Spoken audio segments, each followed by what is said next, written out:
আসসালামু আলাইকুম। তোমরা যারা জয়েন করছো তারা একটু বাকিদের মেনশন করে দাও। যারা জয়েন করছো বাকিদের মেনশন করে দাও, আর আমার সাউন্ড ভিডিও ক্লিয়ার কিনা একটু কনফার্ম করিও।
আচ্ছা, আমরা আমাদের বোঝানোর সুবিধার্থে আগে জিনিসগুলো একটু লিখে রাখতেছি। গত ক্লাসে আমরা আলোর প্রতিফলনের ক্ষেত্রে হাইগেনস নীতি কীভাবে অ্যাপ্লাই করি সেটা অলরেডি আমি বলছিলাম।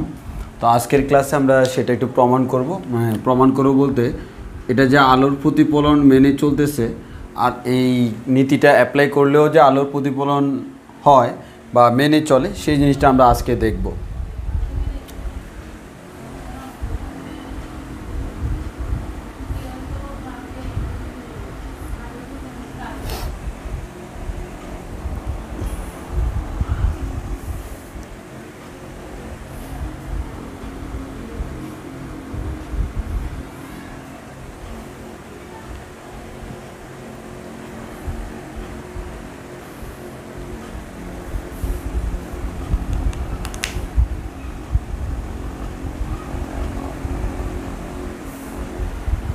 আচ্ছা, আমি আবার সুবিধার্থে এখানে পয়েন্টগুলোকে বইয়ের মতো করে দিই, তাহলে সেক্ষেত্রে আমার বুঝতে একটু সুবিধা হবে। কুইকলি আমি বলে দিতে পারবো, বেশিক্ষণ টাইম লাগবে না।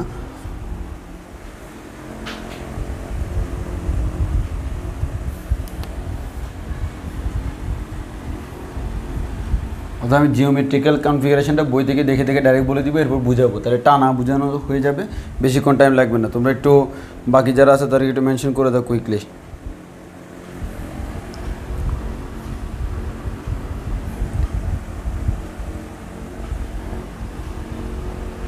আমি শুধু বই থেকে আমার প্রমাণের জন্য যে বিন্দুগুলো লাগবে আমি শুধু সেগুলো দিচ্ছি, সবগুলো বিন্দু আমি বসাচ্ছি না।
ওকে, তাহলে আমরা শুরু করে দিই। আমরা গত ক্লাসে হচ্ছে আলোর প্রতিফলন শুরু করছি, আমাদের আলোর প্রতিফলনের ক্ষেত্রে আমরা এগুলো দেখাইছিলাম। তো আজকে আমরা যে জিনিসটা দেখব সেটা হচ্ছে হাইগেন্সের নীতির মাধ্যমে আলোর প্রতিফলনের মাধ্যমে আমরা নতুন একটা তরঙ্গমুখ পাইছি। সেটা কেমন, যে আমাদের তিনটা আলো পরস্পর সমান্তরালে আসতেছে, এই তিনটা আলোকে আমি নাম দিলাম এ বি সি। এই তিনটা আলো আইসা আমাদের এখানে একটা তল আছে, এই তলের উপর পড়লো।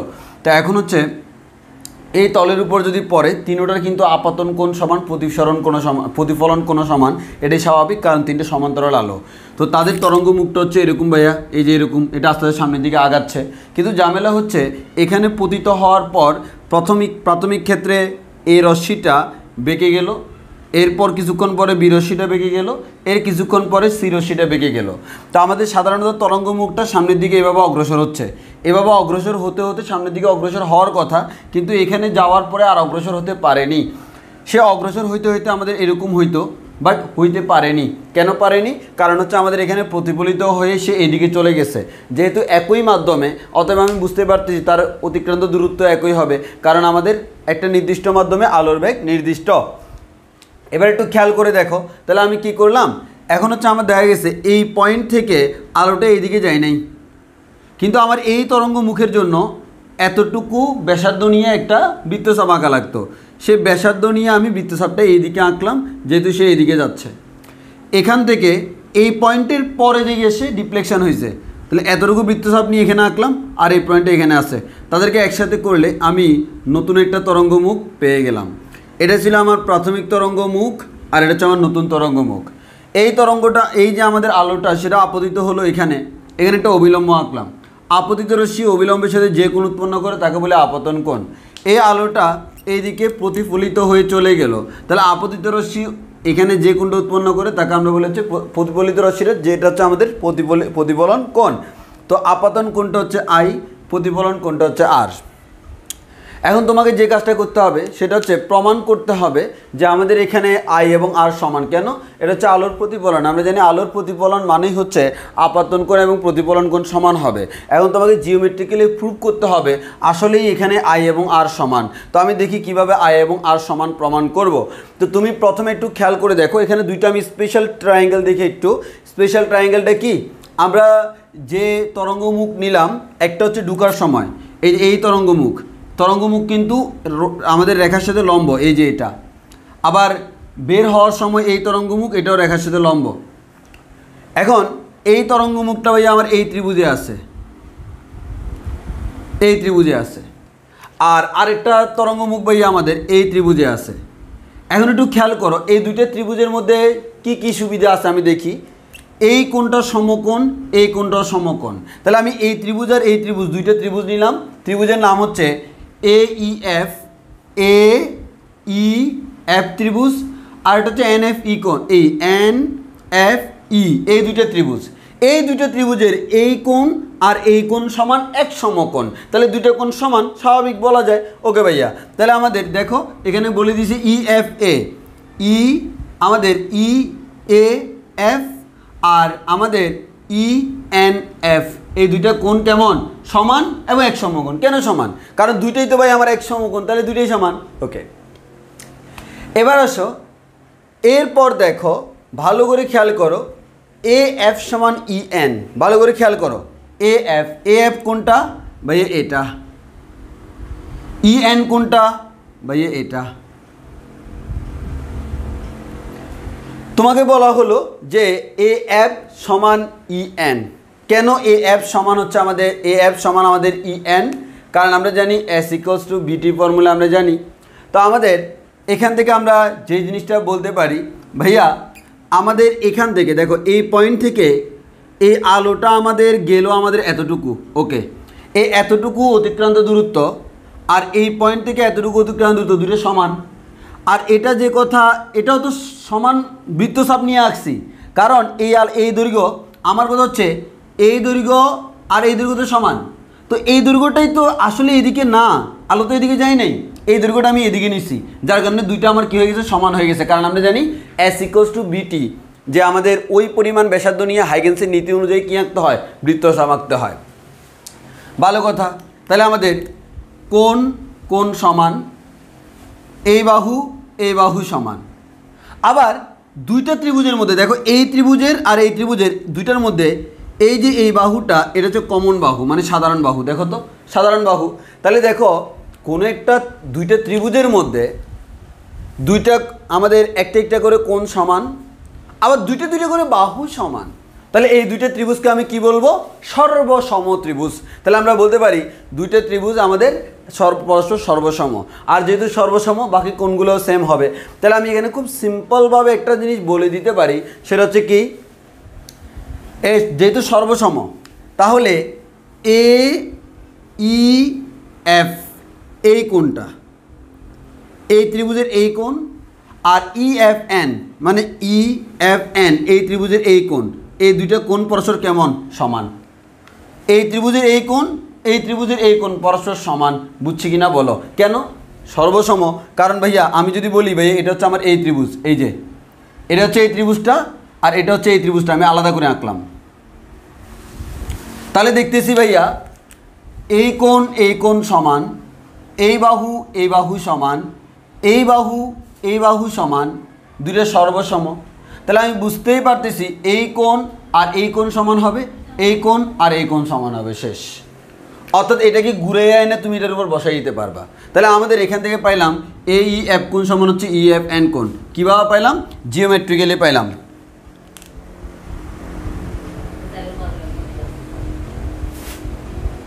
শাহরিয়ার হোসেন ওপি, আমরা জানি কোনো কিছু দিক পরিবর্তন করলে ব্যাগ পরিবর্তন হয়ে যায়। এখানে কি ব্যাগ পরিবর্তন হয়েছে কি না? দেখো কোনো কিছু দিক পরিবর্তন করলে ব্যাগের যে পরিবর্তন হয় সেটা হচ্ছে ব্যাগ যে ভেক্টর, সেই জিনিসটা চিন্তা করলে। যেমন ফর এক্সাম্পল কোনো একটা বস্তু তার নিজের মতো যে কোনো দিকে যাক, আলো তো আমাদের যে কোনো দিকে গেলে তার ব্যাগের দিক পরিবর্তন হলেও ব্যাগের মানের কিন্তু কোনো পরিবর্তন হয় নাই। ব্যাগের দিক পরিবর্তন হওয়ার কারণেই তো আমাদের এই যে তরঙ্গমুখ, এটা তরঙ্গমুখ এরকমই হওয়ার কথা ছিল। কিন্তু সেই তরঙ্গমুখটা এরকম হয়ে গেছে কেন? কারণ দিকটা চেঞ্জ হয়ে গেছে।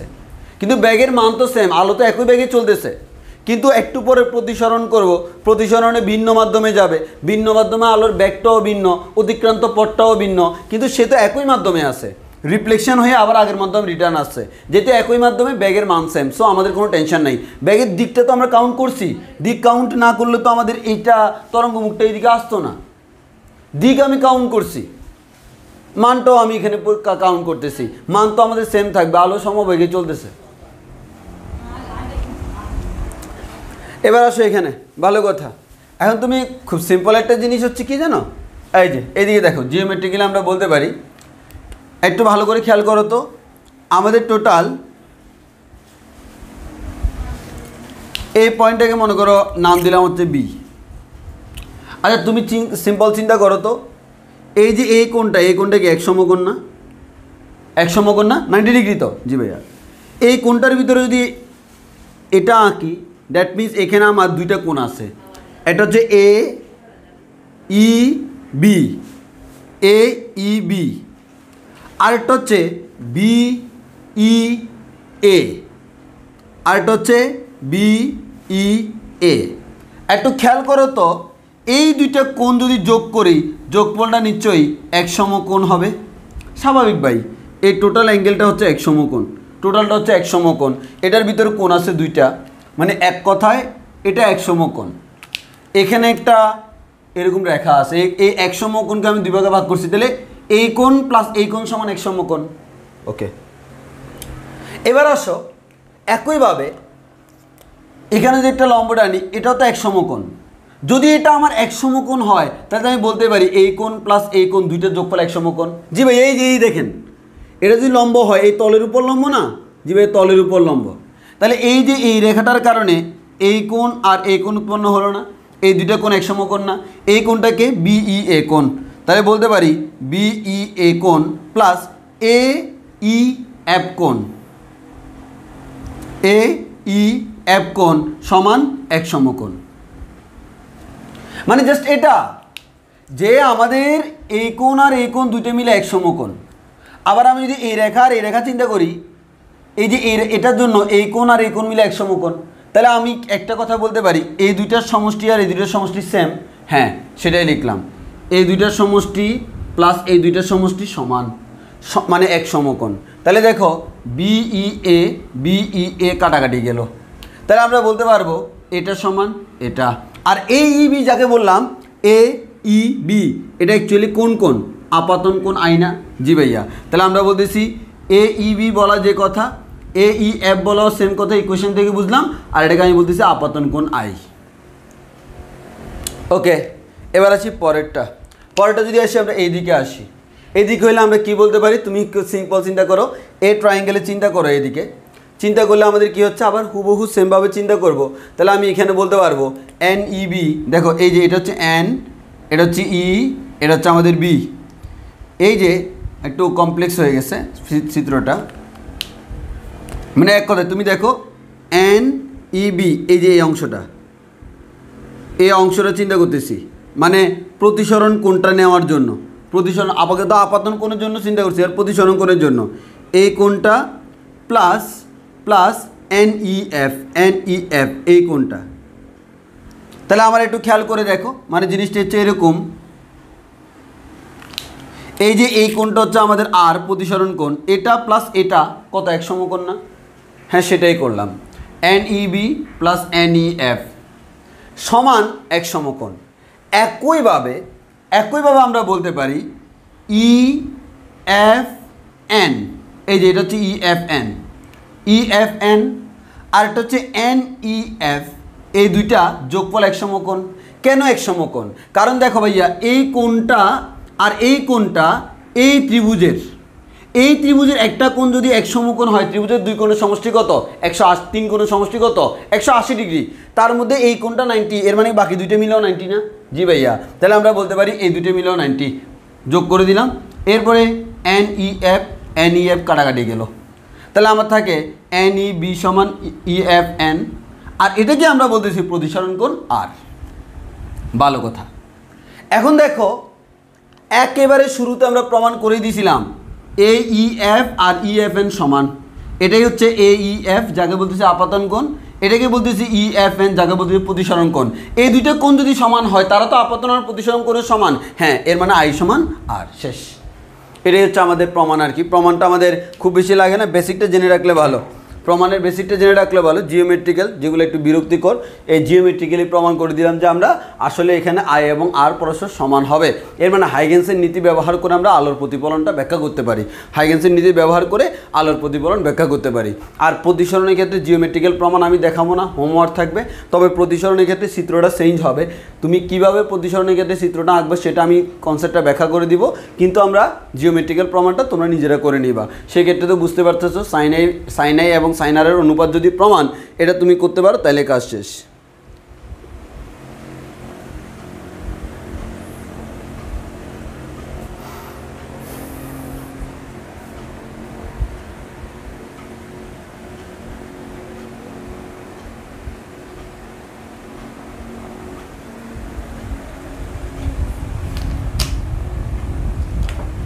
হ্যাঁ, লাস্ট লাইনে কী হয়েছে? লাস্ট লাইনে হচ্ছে এন ই বি। এই যে এন ই বি, এটা এন, এটা হচ্ছে ই, এটা হচ্ছে বি। অর্থাৎ তুমি যদি এখানে এটাকে এভাবে আঁকো, দেখো না, এই যে এটা হচ্ছে এন, এটা হচ্ছে ই, আর এটা হচ্ছে বি। এই যে বি, এই কোণটা হচ্ছে আমাদের আর। এখানে যেটা বললো এ এন ই বি প্লাস এই কোণ, অর্থাৎ এটা প্লাস এটা, তাহলে আমাদের দেখো তো, আর এটার নাম হচ্ছে এফ। তাহলে আমি এখান থেকে বলতে পারি না N E B plus N E F.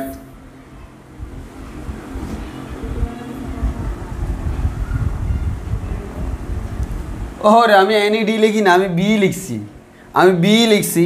এটা আমি ডি লিখি না, এখানে তো কোথাও ডি নাই, আমি বি লিখছি। তোমার কাছে ডি মনে হচ্ছে আর কি, জোরে লিখছি তো, বি। হ্যাঁ, বি লিখছি। তাহলে এই দুইটার যোগফল হচ্ছে এক সমকোণ। তো একইভাবে আবার এই কোণ প্লাস এই কোণ, এই দুইটার যোগফল এক সমকোণ। দুইটা পাশাপাশি লিখে আমাদের কাটাকাটি যায়, বাকিটা পেয়ে যায়।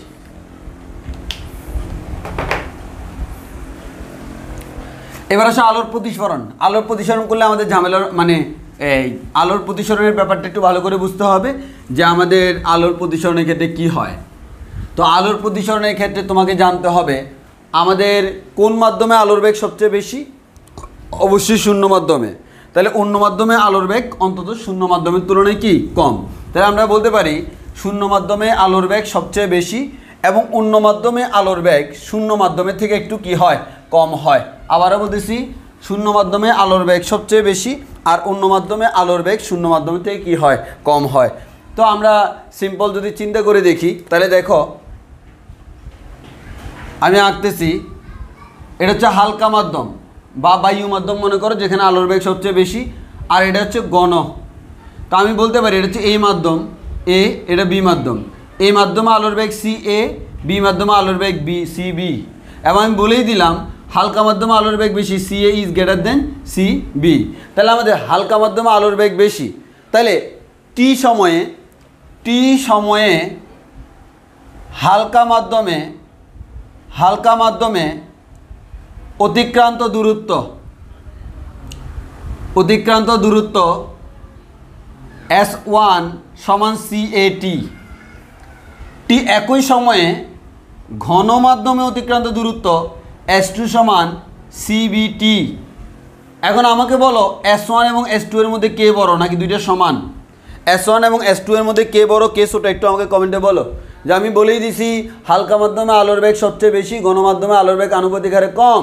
মাধ্যম যত বেশি ঘন আলোর বেগ তত কম। এখন আমার প্রশ্ন হলো একই সময়ে আলো কোন মাধ্যমে বেশি দূরত্ব অতিক্রম করবে? আমাদের হালকা মাধ্যমে টি সময়ে অতিক্রান্ত দূরত্ব S1, ঘন মাধ্যমে টি সময়ে অতিক্রান্ত দূরত্ব S2। S1 এবং S2 এর মধ্যে কে বড় কে ছোট কমেন্টে বলো। S1 এবং S2 এর মধ্যে কে বড় কে ছোট?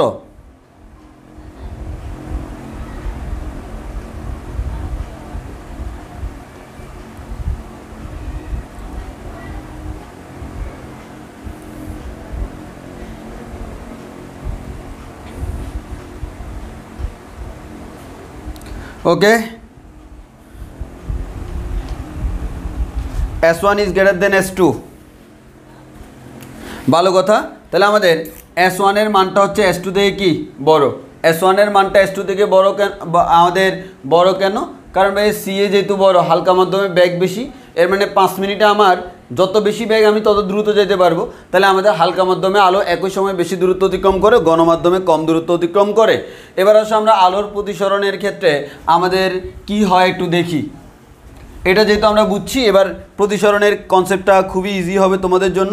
দেখো আমি বলতেছি জিনিসটা, মনোযোগ দিয়ে খেয়াল করো।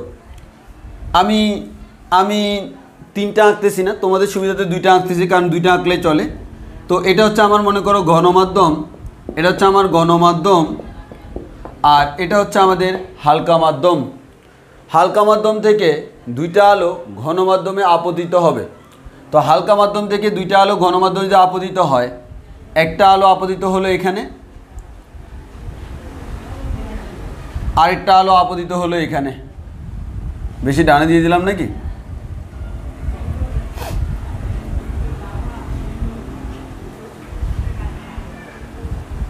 আরেকটা আলো আপতিত হবে এখানে। তো আমি যদি এখানে আলোক রশ্মি যদি আপতিত হয়, ভাই এটা হচ্ছে আপতিত আলো, এটাই হচ্ছে আপতিত আলো। এখন একটু খেয়াল করে দেখি, 2টা আলো পরস্পর সমান্তরালে আসতেছে, তাদের তরঙ্গ মুখটা দেখতে হচ্ছে এরকম, এটাই হচ্ছে তরঙ্গ মুখ। যেহেতু সমান্তরালে আসতেছে একই মাধ্যমে, যতই সামনের দিকে আগাক তরঙ্গ মুখের কোনো পরিবর্তন নাই। এই পয়েন্টে এটাও হচ্ছে আমার তরঙ্গ মুখ। এই পয়েন্টের পরেই কিন্তু প্রতিসরণ হওয়া শুরু হয়ে যাবে। কেন? এই আলোটা অলরেডি মাধ্যমে পড়ে গেছে, এই আলোটা আর কিছুক্ষণ পরে প্রতিসরিত হবে, বাট এই আলোটা অলমোস্ট প্রতিসরিত হয়ে গেল। তাহলে আমাদের কি হবে ভাইয়া? যদি আমাদের এরকম হইতো যে কোনো মাধ্যম না থাকতো, তখন এটা খুব সিম্পলি সোজা চলে যাইতো। আমাদের এটা হইতো, আমাদের কি এটা হওয়ার কথা হচ্ছে নতুন তরঙ্গমুখ। এটা আমার নতুন তরঙ্গমুখ হওয়ার কথা, বাট আসলে কি হচ্ছে সেটা আমরা একটু দেখি। আমরা এখানে একটা অবিলম্ব আঁকলাম, এখানে একটা অবিলম্ব আঁকলাম। এই কোণটা হচ্ছে আপাতন কোণ, এই কোণটা হচ্ছে আপাতন কোণ। আমরা জানি আলোক রশ্মি হালকা মাধ্যম থেকে গণমাধ্যমে গেলে অবিলম্বের দিকে সরে যায়, তাহলে আমাদের এই আলোটা অবিলম্বের দিকে সরে যাবে। সিমিলারলি এই আলোটাও অবিলম্বের দিকে সরে যাবে, বাট আমার ওইটা লাগতেছে না, কারণ আমি এই পয়েন্টে তরঙ্গমুখটা আঁকবো।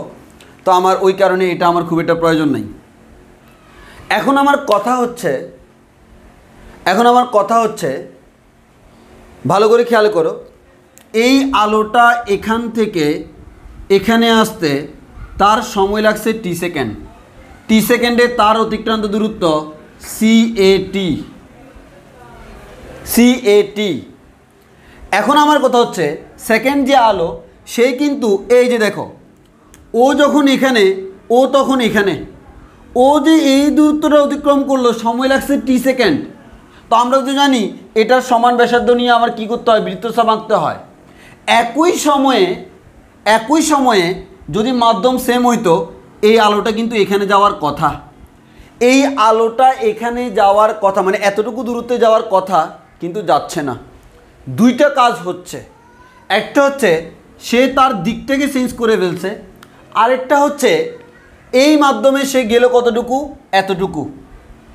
তাহলে একই সময়ে সে বি মাধ্যমে কি এতটুকু যাবে না? খেয়াল করে দেখো, এই দূরত্বটা হচ্ছে এতটুকু, তাহলে এখানে এতটুকু হওয়ার কথা, কিন্তু সে এতটুকু যাবে না, কারণ মাধ্যম তো চেঞ্জ হয়ে গেছে। একই সময়ে সে যাবে হচ্ছে ভাইয়া জাস্ট এতটুকু, এর মানে তার অতিক্রান্ত দূরত্ব হবে একই সময়ে CBT। এবার তাহলে আমরা এই বিন্দুকে কেন্দ্র করে, এই যে আলো তো এদিকে গেছে, আর এই বিন্দুকে কেন্দ্র করে বৃত্তচাপ আঁকলাম। এই দুইটাকে দিয়ে যদি আমরা এখন একটা রেখা কল্পনা করি, এটাই হচ্ছে আমাদের প্রতিসরণের পর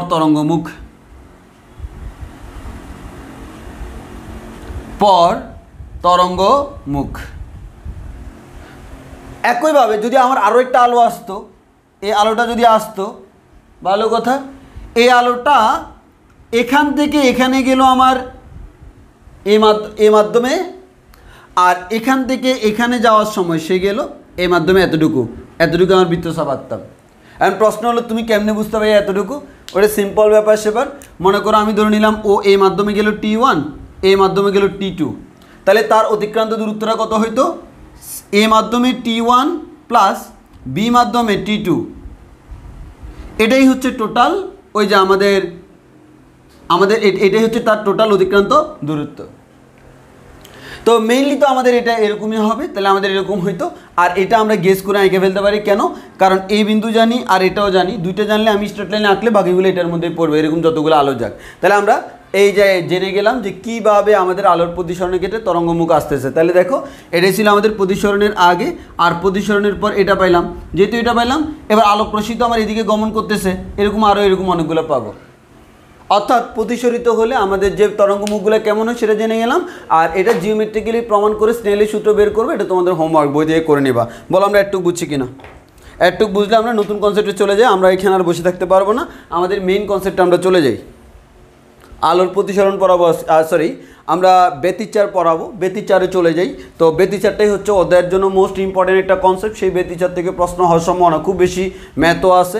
তো আমরা ব্যতিচারে চলে যাব। তার আগে বলো তুমি এতটুকু বুঝছো কিনা, এতটুকু বুঝছো কিনা? এটা আমাদের মেইন কনসার্ন ছিল না, জিওমেট্রিক্যাল প্রমাণ। জাস্ট আমি বুঝাই দিলাম যে কীভাবে আলোর প্রতিফলনে কী হয়, প্রতিসরণে কী হয়।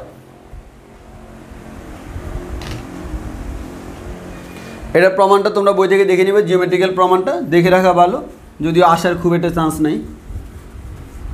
তবে যারা ইনফিউশন ইঞ্জিনিয়ারিং অ্যাডমিশন দিবা, মাঝে মধ্যে ইঞ্জিনিয়ারিং অ্যাডমিশনে এই ধরনের প্রশ্ন চলে আসলে তখন এটার মধ্যে 10 থাকে। তখন তুমি যদি প্রমাণ করতে না পারো 10 মিস, প্রমাণ করতে পারলে 10-এ 10।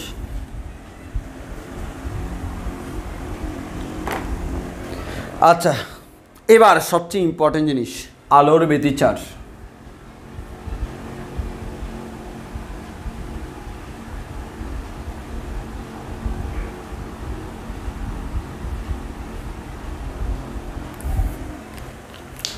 আলোর ব্যতিচার কি সেটা আমরা দেখব।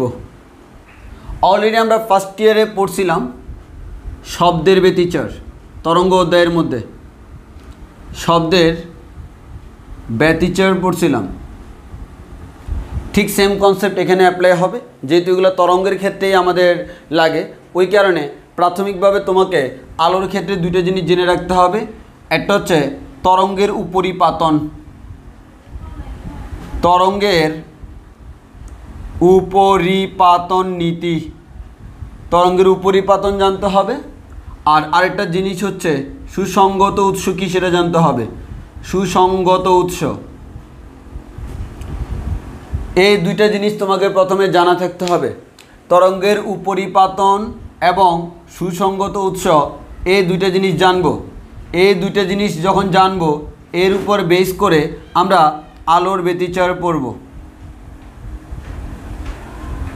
অর্থাৎ আলোর ব্যতিচারের জন্য প্রথমে তোমাকে এই দুইটা জিনিস জানা খুবই জরুরি। একটা হচ্ছে তরঙ্গের উপরিপাতন নীতি কী, আর একটা হচ্ছে সুসংগত উৎস কী। তো আমরা তরঙ্গের উপরিপাতন নীতি কী সেটা জানবো, উপরিপাতন কী সেটা জানবো আগে। এরপর আমরা একটু এদিকে দেখি।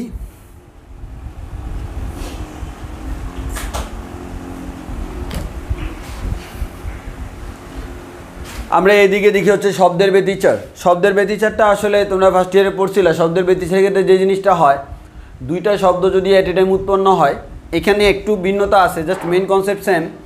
এখানে দুইটা শব্দ যদি পরস্পর এট এ টাইম আমাদের উৎপন্ন হয়, তখন দুইজন একই জায়গায় উৎপন্ন হলে একজন আরেকজনের সাথে উপরিপাতিত হয়ে তাদের তীব্রতা বেড়ে যায় বা কমে যায়। এই তীব্রতা কন্টিনিউয়াসলি বাড়ে কমে, এর কারণে কিছু কিছু পজিশনে তাদের তীব্রতা শূন্য হয়ে যায়, যেখানে কোনো শব্দ শোনা যায় না। আর কিছু কিছু জায়গায় তীব্রতাটা হাইয়েস্ট হয়ে যায়, তো সেখানে আমাদের শব্দ উচ্চ স্বরে শোনা যায়। এর মানে কিছুক্ষণ উচ্চ শব্দ, কিছুক্ষণ নিঃশব্দ, কিছুক্ষণ উচ্চ শব্দ, কিছুক্ষণ নিঃশব্দ, এই ধরনের একটা অবস্থা সৃষ্টি হয়। এটাকে আমরা বলি শব্দের ব্যতিচার। আলোর ব্যতিচারের ক্ষেত্রেও সেম কাহিনী। যদি আমার দুইটা সোর্স থেকে, মনে করো দুইটা সোর্স থেকে কিছু শর্ত মেনটেন করতে হবে। আপাতত আমরা সংক্ষেপে বলি, দুইটা সোর্স থেকে মনে করো দুইটা আলো সৃষ্টি হলো। এই আলো দুইটা যখন কাছাকাছি সৃষ্টি হবে, এখান থেকেও মনে করো আলো সৃষ্টি হচ্ছে, এখান থেকে আলো সৃষ্টি হচ্ছে, একটা আরেকটার উপর উপরিপাতিত হবে, ভালো কথা। এই দুইটা আলো যখন একটা আরেকটার উপর উপরিপাতিত হবে, এই দুইটা আলো যখন একটা আরেকটার উপর উপরিপাতিত হবে, তখন আমাদের যেই জিনিসটা দেখা যাবে কিছু কিছু পজিশনে কিছু কিছু পজিশনে এগুলো কিন্তু আলো, আগে ছিল শব্দ। সো কিছু কিছু পজিশনে আলোর উজ্জ্বলতা অনেক বেড়ে যাবে, যেটাকে আমরা বলি উজ্জ্বল বিন্দু, মানে খুব বেশি উজ্জ্বল। আর কিছু কিছু পজিশনে দেখা যাবে আমার এটা অন্ধকার হয়ে গেছে। এই কিছু কিছু পজিশনে তাহলে আমার ক্রমাগত দেখা যাবে, ক্রমাগত এরকম একটা সিকোয়েন্স সৃষ্টি হবে, উজ্জ্বল অন্ধকার, উজ্জ্বল অন্ধকার, উজ্জ্বল অন্ধকার, উজ্জ্বল অন্ধকার, এরকম অনেকগুলো ডোরা সৃষ্টি হবে। এটাকে আমরা বলি আলোর ব্যতিসার। আলোর ব্যতিসারটা আমরা এভাবে বলতে পারি। তো আমি তোমাদেরকে আস্তে আস্তে পুরো ডিটেলস ক্লিয়ার করব। তার আগে আমাকে বলো যে বেসিকটা বুঝছি কি না। তাহলে আলোর ব্যতিসার যদি জিজ্ঞেস করে, তার জন্য কিন্তু তাকে উপরিপাতনের কনসেপ্ট, সুসংগত উৎস জানতে হবে, সেটা একটু পরে জানতেছি। আগে আমরা এটা বলি, আলোর ব্যতিসার মানে হচ্ছে দুইটা উৎস থেকে শর্ত সাপেক্ষে, শর্ত কি এখনও জানি না, শর্ত সাপেক্ষে দুইটা উৎস থেকে আলো যদি আমার উৎপন্ন হয়ে একটা আরেকটার উপর উপরিপাতিত হয়, উপরিপাতিত বুঝো তো, একটা আরেকটার উপর লেপটায় গেছে, একটা আরেকটার উপর পড়ে গেছে, উপরিপাতিত, তাহলে দুইটা আলো একসাথে মিশ্রিত হয়ে গেল। এই উপরিপাতিত হওয়ার কারণে আমাদের কিছু শর্ত সাপেক্ষে উপরিপাতিত যদি হয়, তাহলে কিছু কিছু জায়গায় আমাদের উজ্জ্বল ডোরা সৃষ্টি হয়, আর কিছু কিছু জায়গায় অন্ধকার ডোরার সৃষ্টি হয়। মানে এরকম মনে করো আমাদের এখানে এরকম একটা ডোরা সৃষ্টি হলো, এখানে আমাদের উজ্জ্বল, এখানে হচ্ছে আমাদের অন্ধকার, এখানে উজ্জ্বল, এখানে হচ্ছে আমাদের অন্ধকার, আবার উজ্জ্বল, আবার অন্ধকার, আবার উজ্জ্বল, আবার অন্ধকার, এভাবে আমাদের কন্টিনিউয়াসলি ডোরা সৃষ্টি হয়। এটাকে আমরা বলি হচ্ছে আলোর ব্যতিচার। এটা হচ্ছে ব্যতিচারের কনসেপ্ট। আর যেখানে আমার দেখা যায়, যেখানে আমাদের এক্ষেত্রে যেখানে দেখা যায় আমাদের উজ্জ্বল সৃষ্টি হয়, এগুলোকে আমরা বলি হচ্ছে গঠনমূলক ব্যতিচার। এটাকে আমরা বলি হচ্ছে গঠনমূলক ব্যতিচার। আর যেখানে অন্ধকার আলো সৃষ্টি হয় তাকে আমরা বলি হচ্ছে ধ্বংসাত্মক ব্যতিচার, তাকে আমরা বলি হচ্ছে ধ্বংসাত্মক ব্যতিচার। তাহলে আলোর ব্যতিচার কয় প্রকার? দুই প্রকার। একটা হচ্ছে গঠনমূলক ব্যতিচার, আর একটা হচ্ছে ধ্বংসাত্মক ব্যতিচার। ব্যতিচার কি? দুইটা, অবশ্যই দুইটা আলোক উৎস কাছাকাছি থেকে শর্ত সাপেক্ষে, শর্ত জানি না, শর্ত সাপেক্ষে যদি একজন আরেকজনের উপর উপরিপাতিত হয়, তখন এরকম ডোরা সৃষ্টি হয়, কোথাও উজ্জ্বল ডোরা, কোথাও অন্ধকার ডোরা সৃষ্টি হয়। এই উজ্জ্বল অন্ধকারের যে খেলা, তাকে করতে পারবো না অবহেলা, কারণ বিজ্ঞানীরা তার নাম দিয়েছে ব্যতিচার। এই ব্যতিচারের কোথাও সৃষ্টি হয় উজ্জ্বল আলো, কোথাও সৃষ্টি হয় হচ্ছে আমাদের অন্ধকার আলো, যেটা আমাদের মনের মতো কালো। আসলে সেখান থেকে আমরা বলতে পারি ব্যতিচারের দুই ধরনের জিনিস সৃষ্টি হয়, কন্টিনিউয়াসলি আলো অন্ধকারের খেলা। এই আলো অন্ধকারের খেলার মধ্যে যেখানে আমার উজ্জ্বল আলো, তাকে বলি গঠনমূলক ব্যতিচার। আর যেখানে অনুজ্জ্বল আলো, মানে অন্ধকার, কোনো আলো নাই মনে হচ্ছে, সেটাকে আমরা বলি হচ্ছে ধ্বংসাত্মক ব্যতিচার। বলে এতটুকু কথা ক্লিয়ার কিনা? উপরিপাতন, সুসংগত আমরা পড়বো, এরপরে যাই আমরা এগুলো সব পড়বো। আপাতত সংক্ষেপে তোমাকে ব্যতিচারের সাথে একটু করে পরিচয় করাই দিলাম। এই কথাগুলো বুঝছো কিনা বলো?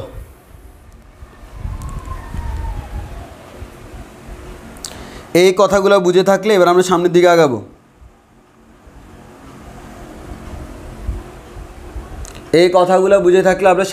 আগাবো। আমাদের এই ব্যতিচার থেকে কিন্তু প্রশ্ন আসবে 100% কনফার্ম, বেশি ইম্পর্টেন্ট।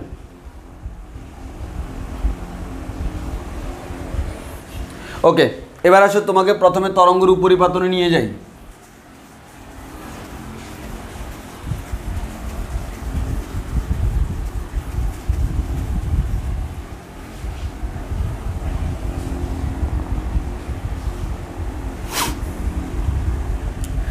খুব ভালো করে খেয়াল করতে হবে তরঙ্গের উপরিপাতন। হ্যাঁ,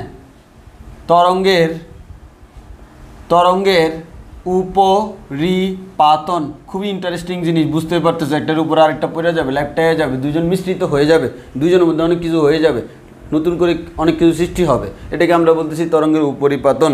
তো জিনিসটা কেমন? মনে করো আমাদের এখানে একটা তরঙ্গ আছে। ওকে, এই তরঙ্গটা হচ্ছে দেখতে এরকম, দিলাম একটুক। এই তরঙ্গ, এটা এখানে আমাদের আরেকটা তরঙ্গ আছে, এই তরঙ্গ হচ্ছে এটা। ওকে, ভালো কথা। এখন এই দুইটা তরঙ্গ আমার একসাথে একই জায়গা থেকে উৎপন্ন হবে। মনে করো এই জায়গা থেকে অ্যাট এ টাইম এই তরঙ্গটাও সৃষ্টি হলো, এই তরঙ্গটাও সৃষ্টি হলো। এই তরঙ্গের কাজ হচ্ছে তার যে বিস্তার, এই তরঙ্গের বিস্তারটাকে আমরা নাম দিলাম হচ্ছে y1। এই বিস্তারটাকে, সর্বোচ্চ সরণটাকে তো বলি বিস্তার। ওকে, এটাকে নাম দিলাম হচ্ছে y1। এই যে আমার এই তরঙ্গের বিস্তার, দ্বিতীয় তরঙ্গের বিস্তার, তাকে নাম দিলাম হচ্ছে y2। তাহলে y1 বিস্তারের একটা তরঙ্গ সে ক্রমাগত সামনের দিকে গমন করে, y2 বিস্তারের একটা তরঙ্গ সে ক্রমাগত সামনের দিকে গমন করে আলাদা আলাদা। যখন আলাদা আলাদা গমন করে তারা দেখতে এরকম। এখন আমার কথা হচ্ছে একটা নির্দিষ্ট জায়গায় থেকে এই দুজনকে একসাথে সৃষ্টি করা হলে, কোনো একটা পয়েন্ট থেকে এই দুজন একসাথে সৃষ্টি হলো, যদি এই দুজন একসাথে সৃষ্টি হয় তখন আমরা যে কাজটা করব, দেখো মনে করো এটা হচ্ছে আমার প্রথমটা, এটা হচ্ছে আমার কি প্রথমটা, প্রথম যে আমাদের তরঙ্গ সেই তরঙ্গটা। আর দ্বিতীয় যেটা, তাহলে আমরা এটার যে বিস্তার তাকে আমরা বলতে পারি হচ্ছে ভাইয়া এতটুকু হচ্ছে ভাইয়া y1। এবার হচ্ছে দ্বিতীয়টার বিস্তার আর একটু বড় ধরে নিলাম আমি, আমাদের দ্বিতীয়টার বিস্তার মনে করা একটু বড় ধরে নিলাম, বড় ছোটো যেভাবে ধরো কোনো সমস্যা নেই। তাহলে আমি এই যে সেটা মনে করো এরকম অনেক ধরনের হইতে পারে।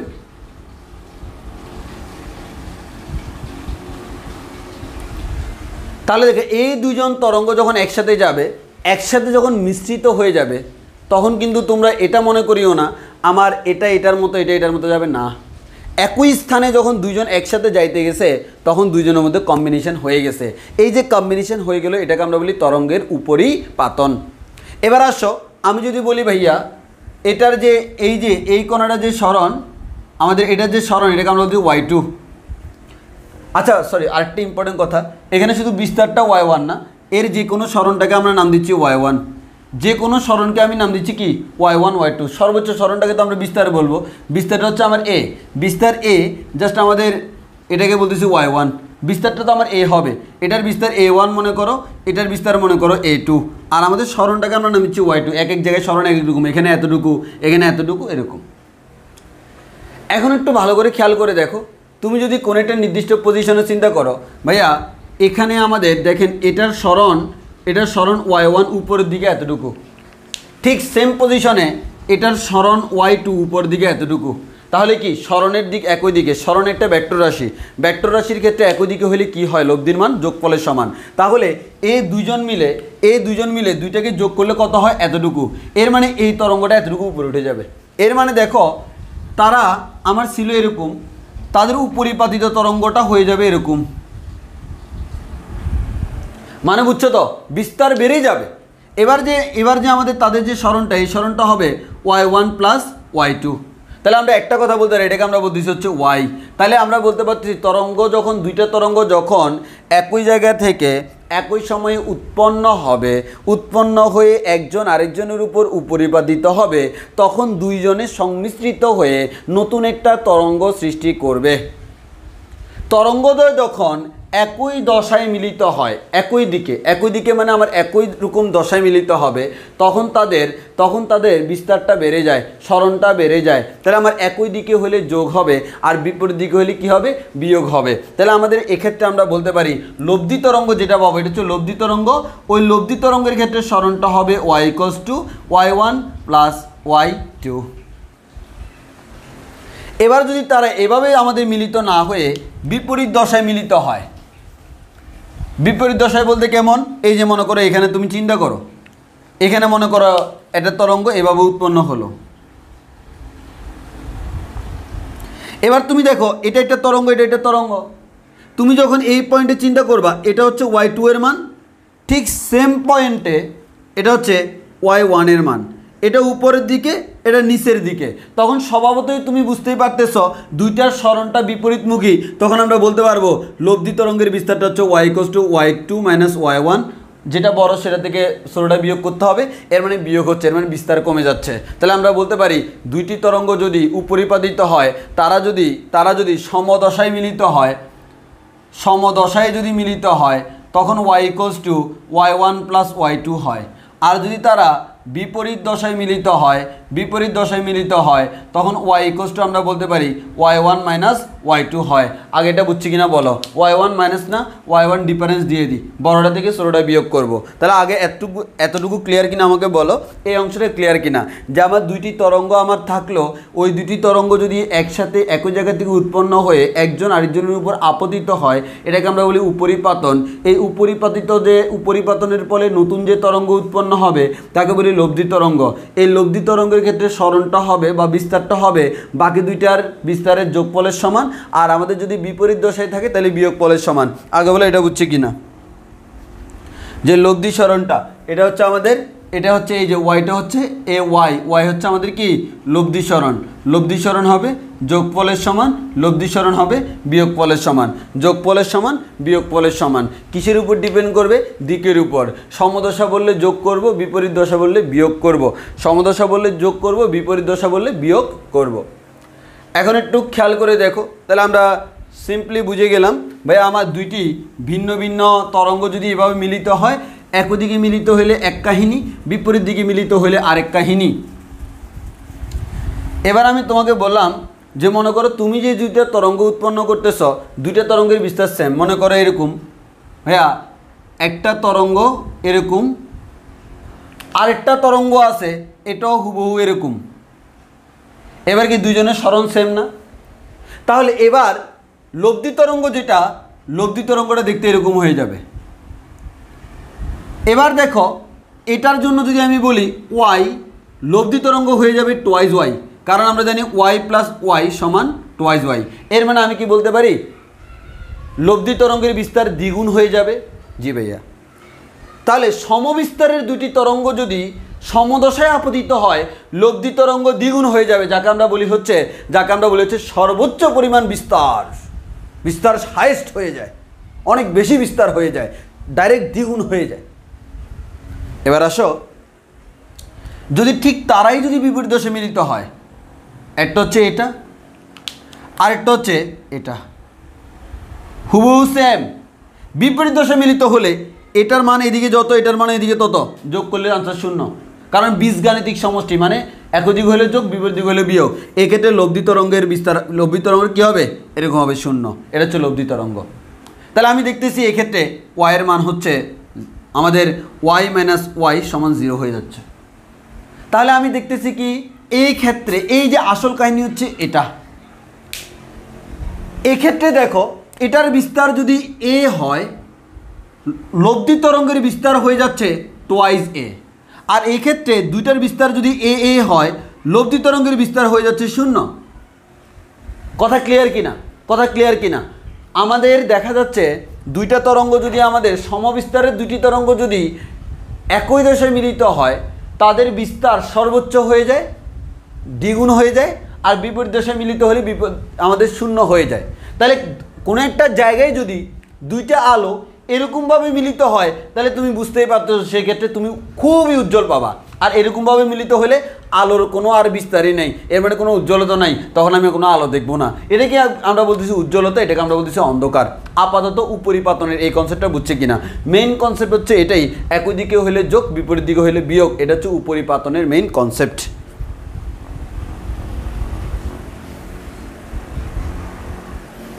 হ্যাঁ, তাহলে আমরা উপরিপাতন শেষ। এটা তোমরা ফার্স্ট ইয়ারে পড়ে আসো, এই কারণে আমরা বেশি ডিপে যাইনি। ফার্স্ট ইয়ারে আমরা পড়ানোর সময় আরও অনেক কিছু সুন্দর করে ডিটেলস পড়াই, চিত্র এঁকে এঁকে। এখন আমাদের এত টাইম নেই, আমরা এখন হচ্ছে জেনারেল জিনিসগুলো পড়বো। এবার হচ্ছে আমাদের সুসংগত উৎস। তাহলে আসো, সুসংগত উৎস বলতে কী বুঝি? এটা আমাদের ব্যতিসারের জন্য, আলোর ব্যতিসারের জন্য লাগবে সুসংগত উৎস। আমাদের সুসংগত উৎস কি এবং এই সুসংগত উৎস হওয়ার শর্ত কি আমাকে সেটা বুঝতে হবে। দেখো এখানে একটা উৎস আছে বা সোর্স, যাকে আমি নাম দিচ্ছি S1। এখানে আরেকটা সোর্স বা উৎস আছে যাকে নাম দিচ্ছি S2। একটা হচ্ছে S1 সোর্স, আরেকটা হচ্ছে S2 সোর্স। তাহলে দুইটি সোর্স, এই দুইটা সোর্স, এই দুইটাকে আমি সুসংগত উৎস বলতে পারবো কি পারবো না, তার জন্য কিছু শর্ত আছে। এই শর্তগুলো যদি সে ফুলফিল করে, তাহলে তাদেরকে আমি, এই দুইটা সোর্স S1 এন্ড S2, তাদেরকে আমি সুসংগত উৎস। দেখো সুসংগত উৎস, উৎস মানে হচ্ছে সোর্স, মানে এগুলো হচ্ছে একটা কি সোর্স। সুসংগত বা কোহেরেন্ট, আমাদের ইংলিশে বললে বলে কোহেরেন্ট, বা বাংলায় যদি আমরা অন্যভাবে বলি সহজাত, মানে একই রকমের, প্রায় একই ধরনের। হ্যাঁ, অ্যাকচুয়ালি প্রায় একই ধরনের, বাট তুমি কিসের বিচারে তাদেরকে একই ধরনের ধরবা? দুইটা তরঙ্গকে তুমি, আমাদের দুইটা আলোক উৎসকে তুমি সুসঙ্গত বলবা কিসের হিসাবে? তাদের কি কি সেম হইলে তুমি সুসঙ্গত বলবা? আসো আমরা সেই জিনিসগুলো দেখি। 1 নাম্বার, যে দুইটি আলোক উৎসকে সমদশায় থাকতে হবে। সমদশা বা একটি নির্দিষ্ট দশা পার্থক্য থাকতে হবে। একটি নির্দিষ্ট দশা পার্থক্য থাকতে হবে।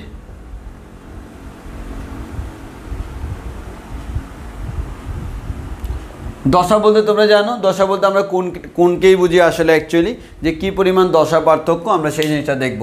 তাহলে যে দুইটা আলোগুলো তরঙ্গের মধ্যে আমরা জানি দশা নামক একটা জিনিস আছে, সেই দশা ফার্স্ট ইয়ারে পড়ছো। তাহলে তরঙ্গের মধ্যে আমরা যে জিনিসটা বলতে পারি ভাইয়া,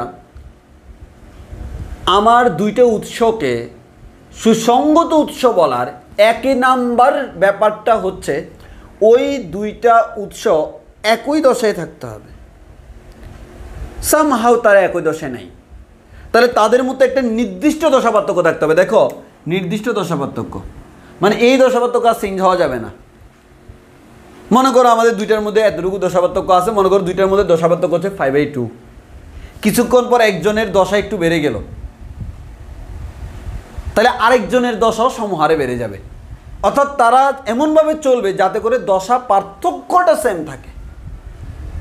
আর সমদশা মানে তো দশা পার্থক্য 0, সেক্ষেত্রেও সবসময় 0। মানে তাহলে আমরা কি বললাম, তারা সমদশায় থাকলেও চলবে, আবার একটা নির্দিষ্ট পরিমাণ দশা পার্থক্য যদি অলওয়েজ মেনটেন করে তাও চলবে, দুইটাই ওকে। তাহলে সমদশা বা একটা নির্দিষ্ট পরিমাণ দশা পার্থক্য থাকতে হবে। কথা হলো শুধুমাত্র সমদশা বা একটা নির্দিষ্ট পরিমাণ দশা পার্থক্য থাকলো আমি তাকে কি সুসঙ্গত বলে দিব? বলতে পারবো না। তাহলে আমি সুসঙ্গত বলার 1 নম্বর শর্ত হচ্ছে এটা, আরও শর্ত আছে।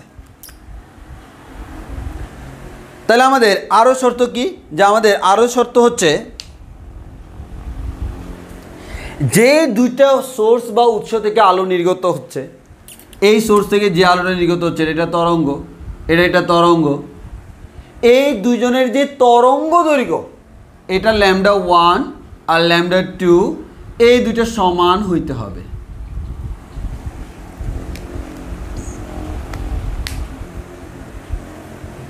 তাহলে আমরা কি বললাম? তরঙ্গ দৈর্ঘ্য সমান,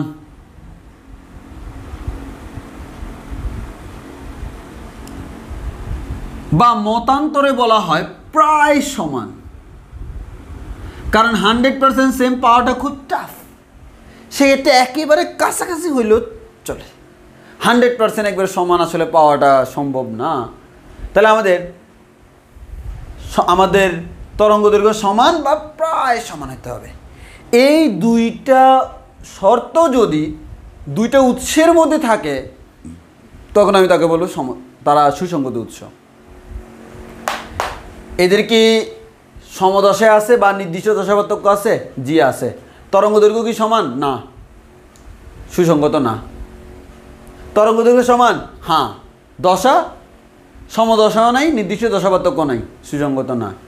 এট এ টাইম সমদশা বা নির্দিষ্ট দশা পার্থক্য থাকতে হবে, তরঙ্গ দৈর্ঘ্য সেম বা প্রায় সেম হইতে হবে, তখন আমি তাকে বলতে পারবো হচ্ছে সুসঙ্গত উৎস। বুঝছি কি না? এবার আসো তোমাকে একটা ইনফরমেশান দিই। সেই ইনফরমেশান হচ্ছে প্রকৃতিতে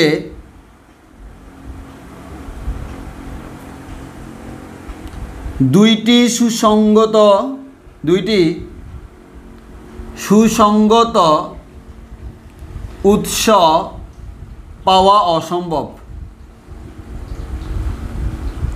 এর মানে ন্যাচারালি তুমি দুইটা সুসঙ্গত উৎস পাবা না।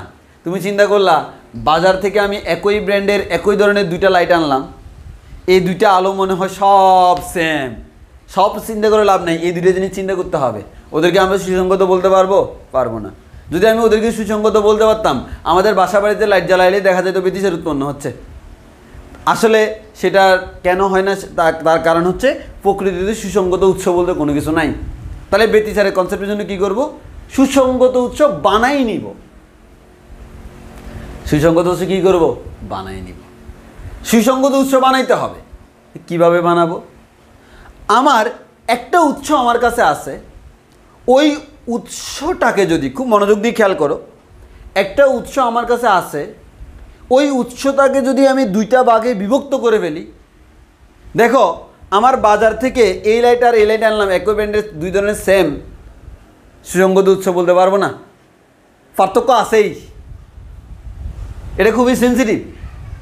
কিন্তু আমি একটা লাইট আইনা এই লাইটের আলোটাকে দুইটা ভাগে বিভক্ত করে ফেললাম, এই লাইটটা থেকে দুইটা উৎস বাড়ি করলাম, তখন তো একই লাইট একই জায়গা থেকে বের হচ্ছে, তখন যেই আমি সুসংগত বলতে পারবো। এই মানে প্রকৃতিতে সুসংগত উৎস পাওয়া অসম্ভব, তাই আমরা কি করি, একটি উৎসকে দুই ভাগে এমনভাবে বিভক্ত করি যাতে তারা সুসংগত হয়। কিভাবে পাই সেটা আমরা আগামী ক্লাসে দেখব। ইয়াংয়ের দ্বিতীয়টি পরীক্ষা, এই দ্বিতীয় পরীক্ষা যেটা, সেই দ্বিতীয় পরীক্ষা আমরা আগামী ক্লাসে দেখব। তো আজকে আমরা দেখব না, আজকে হচ্ছে আমরা জাস্ট এতটুকুই বলবো যে আমাদের প্রকৃতির সুসংগত উৎস বলতে কিছু নাই, সুসংগত উৎস আমাদেরকে তৈরি করে নিতে হয়।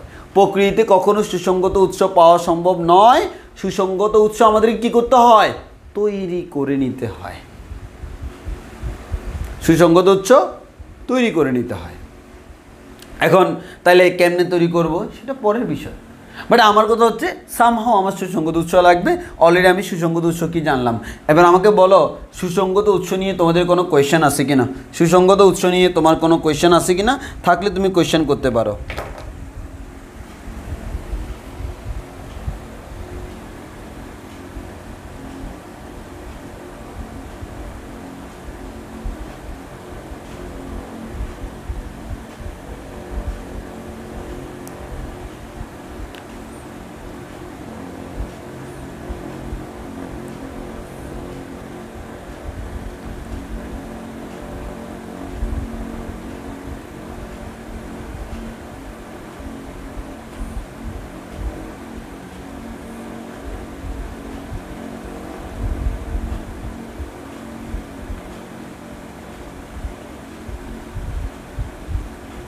এটার উপর কোনো কোয়েশ্চেন আছে কি না?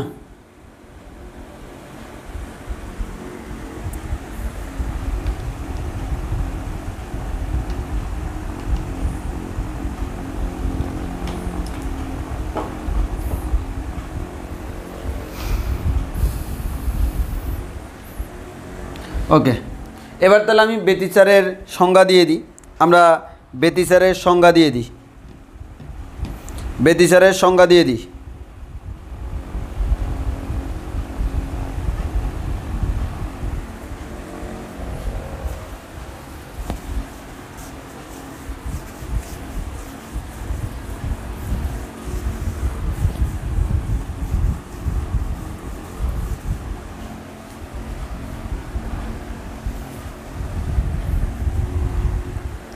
এবার আসো ব্যতিচারের সংজ্ঞাটা দেখো।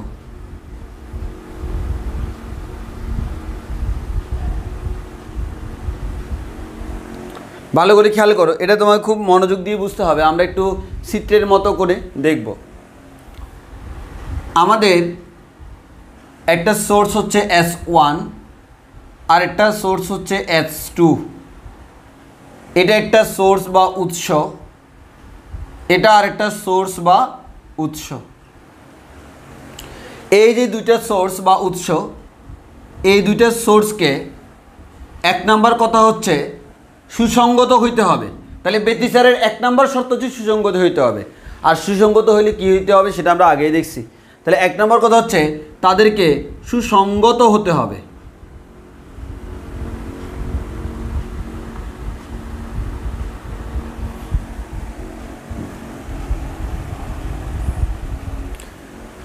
দেন দুই নাম্বার কথা হচ্ছে এই দুটি উৎস থেকে একই স্থানে একই সময়ে আলো নির্গত হতে হবে। একই স্থানে একই সময়ে আলো নির্গত হতে হবে।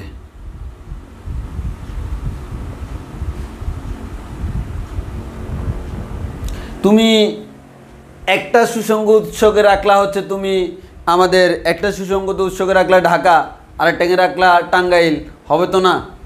দুইটাকে একই জায়গায় রাখতে হবে। তোমার মনে করো তারা উপরিপাতিত হবে, তার জন্য একই জায়গায় না হলে তো হবে না। একই জায়গায় হইলে না মনে করো উপরিপাতিত হইতে পারবে, একই জায়গায় আবদ্ধ করা লাগবে যে তোমরা এখানে উপরিপাতিত হও। তাহলে আমাদের তাদেরকে একই জায়গায় উপরিপাতিত করতে হলে একই জায়গায় অ্যাট এ টাইম উৎপন্ন হইতে হবে। একটাকে উৎপন্ন করলে সকালে আরেকটাকে বিকেলে মিলিত হইতে পারবে? পারবে না। অ্যাট এ টাইম হইতে হবে, দুইজনে একই সাথে দোলায়মান থাকতে হবে, একই সাথে দুইজনে আমার তরঙ্গায়িত হইতে হবে, তাহলে দুইটা মিলে আমাদের উপরিপাতিত হবে। তাহলে আমাদের বুঝতেই পারতেছে হচ্ছে একই স্থানে একই সময় আলো নির্গত হইতে হবে, সুসংগত না হলে ব্যতিচার হবে না। আর আরেকটা শর্ত আছে, সেই শর্তটা হচ্ছে এরা একই স্থানে একই সময়ে নির্গত হলো কিন্তু উপরিপাতিত হইল না, তাই তো হবে না। না, তাহলে আমাদের এদেরকে উপরিপাতিত হতে হবে।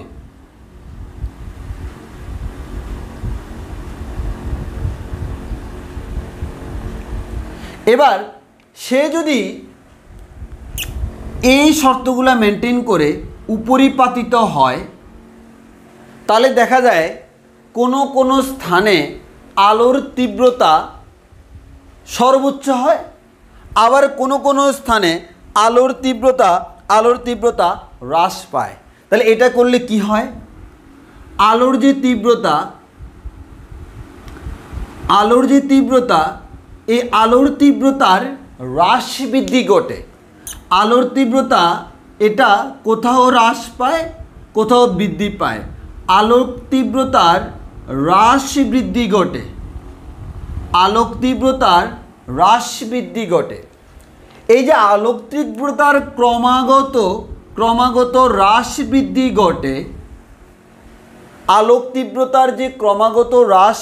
ঘটে, এই কনসেপ্টটাকেই আমরা বলি হচ্ছে আলোর ব্যতিচার।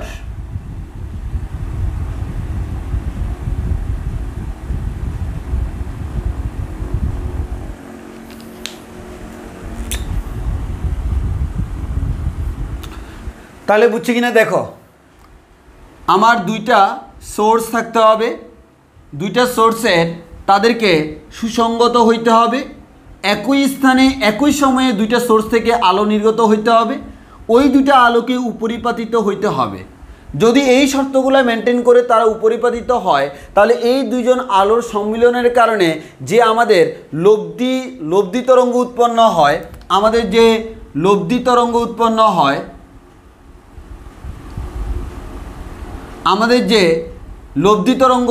হয়, ওই লব্ধি তরঙ্গের আলোর যে বিস্তার, ওই আলোর যে তীব্রতা, এই তীব্রতা ক্রমাগত হ্রাস বৃদ্ধি পায়। এই আলোর বিদ্যুতার ক্রমাগত যে হ্রাস বৃদ্ধি পায়, যেখানে আমার তীব্রতার হ্রাস পায় সেখানে আমাদের অন্ধকার বিন্দু সৃষ্টি হয়।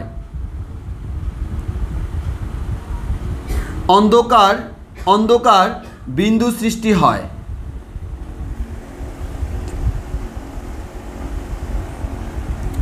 আর যেখানে আমাদের বৃদ্ধি পায় সেখানে আমাদের উজ্জ্বল বিন্দু সৃষ্টি হয়। এই যে ক্রমাগত অন্ধকার বিন্দু ও উজ্জ্বল বিন্দু সৃষ্টি হয়, এই ঘটনাটাকে, এটা হচ্ছে একটা ঘটনা, এই যে ঘটনা, সেই ঘটনাটাকে আমরা বলি হচ্ছে আলোর ব্যতিচার। তাহলে আলোর ব্যতিচারে কয় ধরনের বিন্দু তৈরি হয়? দুই ধরনের, একটা হচ্ছে উজ্জ্বল বিন্দু আর একটা হচ্ছে অনুজ্জ্বল বিন্দু বা অন্ধকার বিন্দু। যে সকল বিন্দুতে অন্ধকার হয়, যে সকল বিন্দুতে আলোর তীব্রতা একেবারে হ্রাস পেয়ে যায়, অন্ধকার বিন্দু সৃষ্টি হয়, ওই বিন্দুর যে ব্যতিচার, সেই ব্যতিচারকে আমরা বলি ধ্বংসাত্মক ব্যতিচার।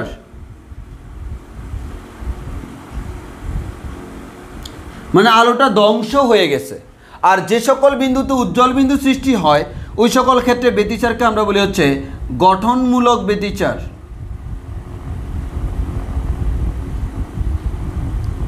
তাহলে আমি এখান থেকে বুঝলাম ব্যতিচারে আমার দুই ধরনের ব্যতিচার ঘটে, একটা হচ্ছে গঠনমূলক আর একটা হচ্ছে আমাদের ধ্বংসাত্মক।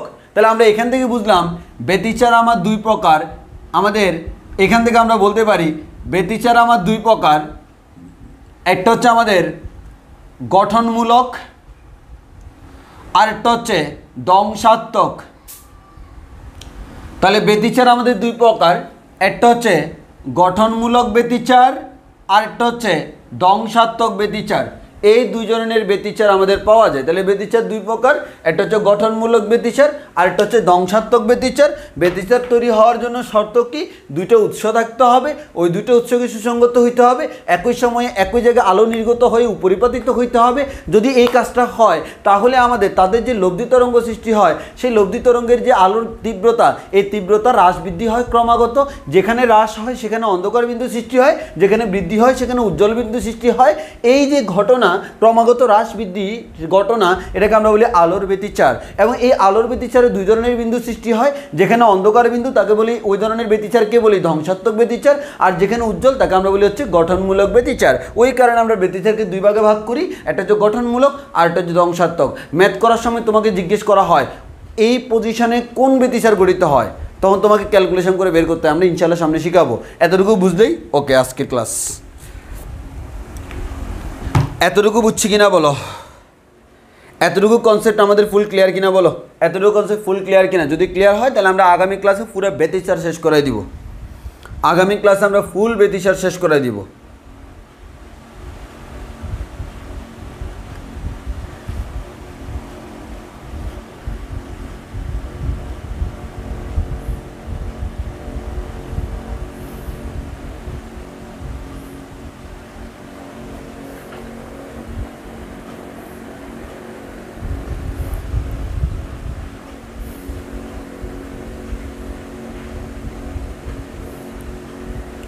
ওকে, তাহলে আজকের ক্লাস এতটুকু পর্যন্ত। আল্লাহ হাফিজ।